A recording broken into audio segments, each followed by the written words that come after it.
ఒక post graduate ఒక పేరా ఇంగ్లీష్లో కానీ తెలుగులో కానీ చదవలేకపోతున్నారు సరిగ్గా. కారణం ఏమిటి? ఏమైంది అంటే అసలు విద్యా విధానంలోనే తేడా ఉందా?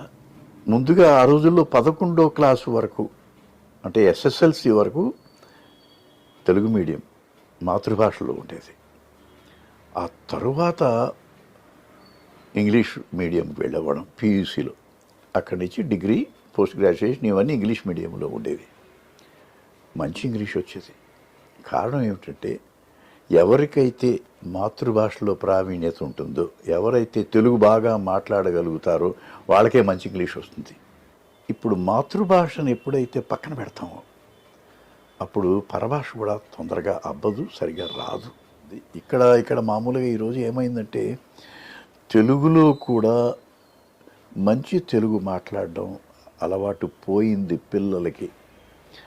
ఒక అశ్లీలమైనటువంటి భాష వినిపిస్తుంది ఇవాళ. దురదృష్టకరం అది.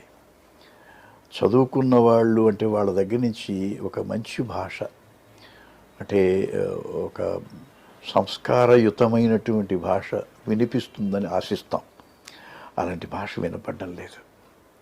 వాటిని ఉచ్చరించడానికి కూడా కొద్దిగా ఇబ్బందికరంగా ఉంటుంది. అటువంటి భాష మనకి ఉభయభ్రష్టత్వం వచ్చింది.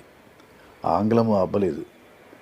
పోనీ ఇంగ్లీష్ మీడియంలో చదువుతుంటే మంచి ఇంగ్లీష్ ఏమన్నా మాట్లాడుతున్నారా అంటే అది లేదు.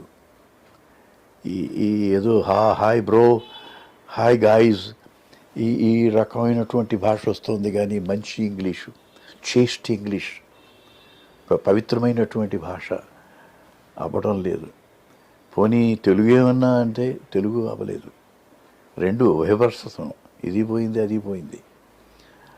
అదే కాకుండా చదవడం అనేటువంటి అలవాటు పోయింది. రీడర్స్ ఆర్ లీడర్స్ అన్నారు.